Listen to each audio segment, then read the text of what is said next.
Chapter 2 of The Voyages of Dr. Dolittle by Hugh Lofting. The Fidgets' Story. Well, now that he was started once more upon his old hobby of the shellfish languages, there was no stopping the doctor. He worked right through the night. A little after midnight I fell asleep in a chair. About 2 in the morning Bumpo fell asleep at the wheel, and for 5 hours the Curlew was allowed to drift where she liked. But still John Dolittle worked on, trying his hardest to understand the Fidgets' language, struggling to make the Fidget understand him. When I woke up it was broad daylight again. The doctor was still standing at the listening tank, looking as tired as an owl, and dreadfully wet. But on his face there was a proud and happy smile. "Stubbins," he said as soon as he saw me stir, "I've done it. I've got the key to the Fidgets' language. It's a frightfully difficult language, quite different from anything I've ever heard. The only thing it reminds me of, slightly, is ancient Hebrew. It isn't shellfish, but it's a big step towards it. Now the next thing, I want you to take a pencil and a fresh notebook and write down everything I say. The Fidget has promised to tell me the story of his life. I will translate it into English, and you put it down in the book. Are you ready?" Once more the doctor lowered his ear beneath the level of the water, and as he began to speak, I started to write. And this is the story that the Fidget told us. 13 months in an aquarium. I was born in the Pacific Ocean, close to the coast of Chile. I was one of a family of 2,510. Soon after our mother and father left us, we youngsters got scattered. The family was broken up by a herd of whales who chased us. I and my sister Clipper, she was my favourite sister, had a very narrow escape for our lives. As a rule, whales are not very hard to get away from if you are good at dodging, if you've only got a quick swerve. But this one that came after Clipper and myself was a very mean whale.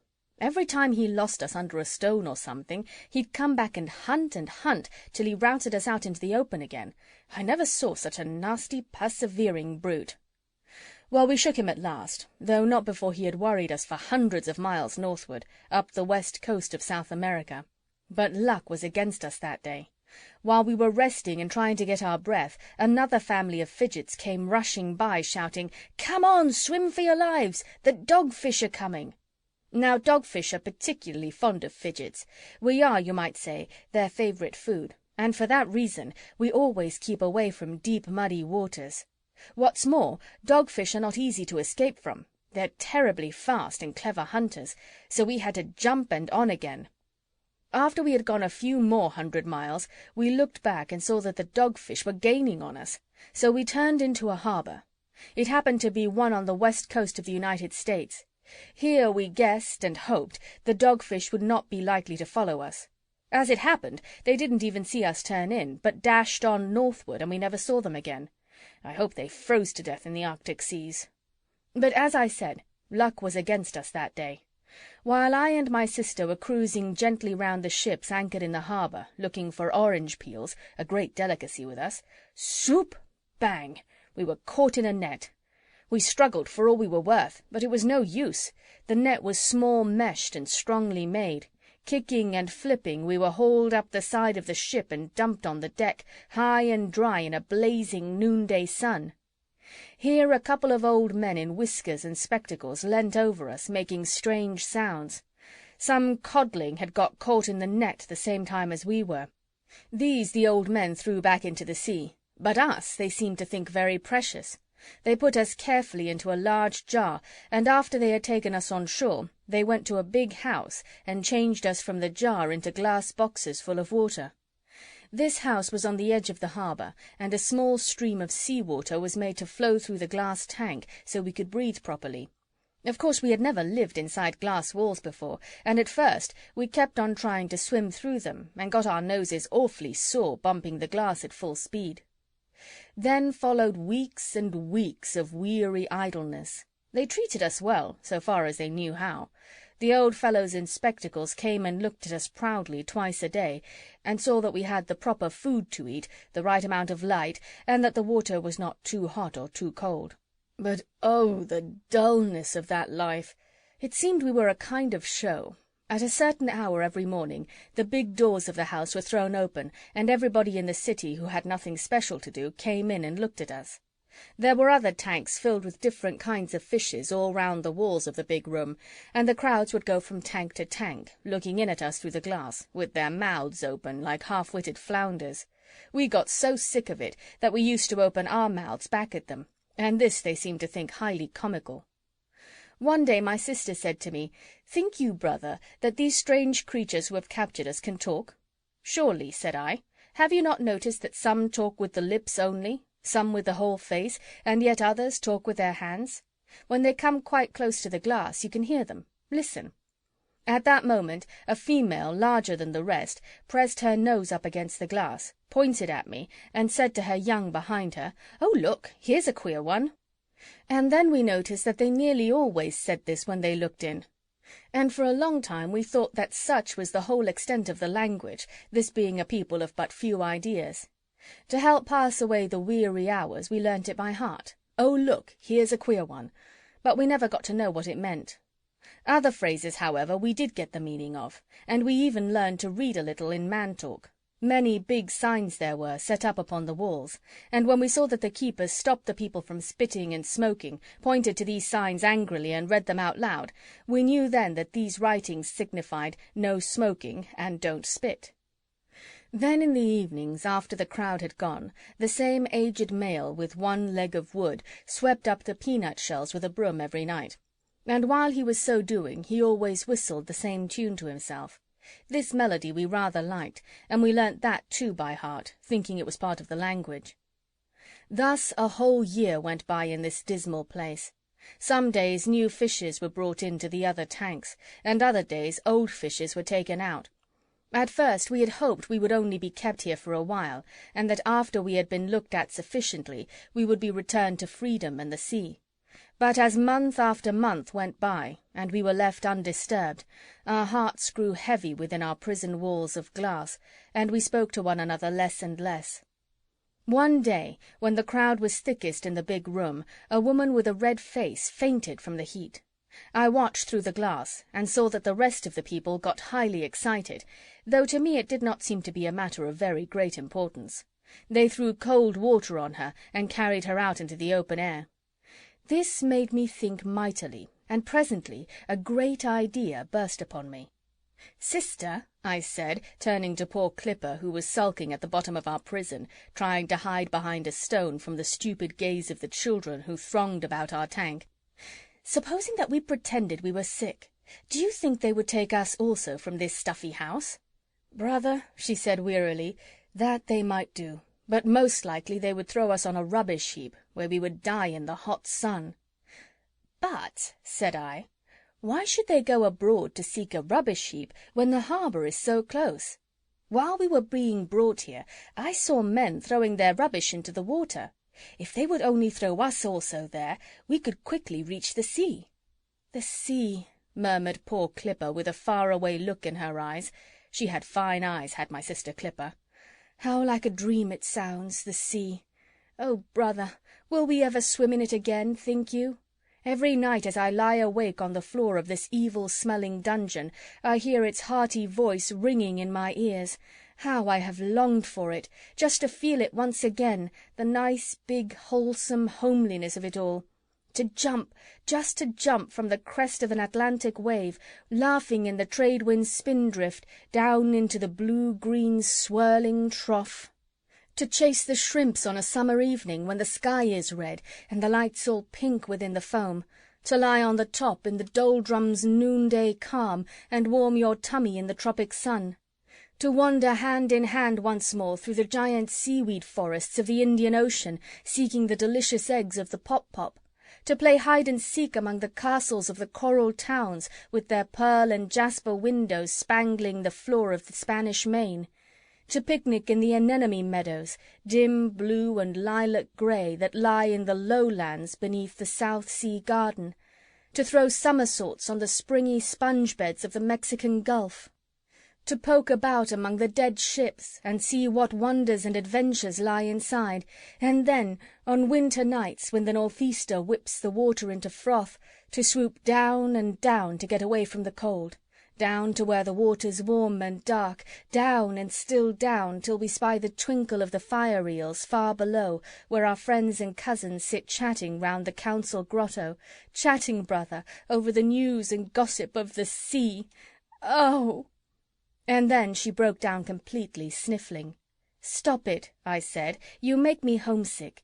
Look here, let's pretend we're sick, or better still, let's pretend we're dead, and see what happens. If they throw us on a rubbish heap and we fry in the sun, we'll not be much worse off than we are here in this smelly prison. What do you say? Will you risk it?" "I will," she said, "and gladly." So next morning 2 Fidgets were found by the keeper floating on the top of the water in their tank, stiff and dead. We gave a mighty good imitation of dead fish, although I say it myself. The keeper ran and got the old gentleman in the spectacles and whiskers. They threw up their hands in horror when they saw us. Lifting us carefully out of the water, they laid us on wet cloths. That was the hardest part of all. If you're a fish and get taken out of the water, you have to keep opening and shutting your mouth to breathe at all, and even that you can't keep up for long. And all this time we had to stay stiff as sticks and breathe silently through half-closed lips. Well, the old fellows poked us and felt us and pinched us till I thought they'd never be done. Then, when their backs were turned a moment, a wretched cat got up on the table and nearly ate us. Luckily the old men turned round in time and shooed her away. You may be sure, though, that we took a couple of good gulps of air while they weren't looking, and that was the only thing that saved us from choking. I wanted to whisper to Clipper to be brave and stick it out, but I couldn't even do that, because, as you know, most kinds of fish talk cannot be heard, not even a shout, unless you're under water. Then, just as we were about to give it up and let on that we were alive, one of the old men shook his head sadly, lifted us up, and carried us out of the building. Now for it, I thought to myself. We'll soon know our fate, liberty or the garbage can. Outside, to our unspeakable horror, he made straight for a large ash barrel which stood against the wall on the other side of a yard. Most happily for us, however, while he was crossing this yard, a very dirty man with a wagon and horses drove up and took the ash barrel away. I suppose it was his property. Then the old man looked around for some other place to throw us. He seemed about to cast us upon the ground, but he evidently thought that this would make the yard untidy, and he desisted. The suspense was terrible. He moved outside the yard gate, and my heart sank once more as I saw that he now intended to throw us in the gutter of the roadway. But fortune was indeed with us that day. A large man in blue clothes and silver buttons stopped him in the nick of time. Evidently, from the way the large man lectured and waved a short, thick stick, it was against the rules of the town to throw dead fish in the streets. At last, to our unutterable joy, the old man turned and moved off with us towards the harbour. He walked so slowly, muttering to himself all the way, and watching the man in blue out of the corner of his eye, that I wanted to bite his finger to make him hurry up. Both Clipper and I were actually at our last gasp. Finally he reached the sea-wall, and giving us one last sad look, he dropped us into the waters of the harbour. Never had we realized anything like the thrill of that moment, as we felt the salt wetness close over our heads. With one flick of our tails we came to life again. The old man was so surprised that he fell right into the water, almost on top of us. From this he was rescued by a sailor with a boat-hook, and the last we saw of him, the man in blue was dragging him away by the coat-collar, lecturing him again. Apparently it was also against the rules of the town to throw dead fish into the harbour. But we? What time or thought had we for his troubles? We were free. In lightning leaps, in curving spurts, in crazy zigzags, whooping, shrieking with delight, we sped for home and the open sea. That is all of my story, and I will now, as I promised last night, try to answer any questions you may ask about the sea, on condition that I am set at liberty as soon as you have done. The Doctor: Is there any part of the sea deeper than that known as the Nero Deep? I mean the one near the island of Guam.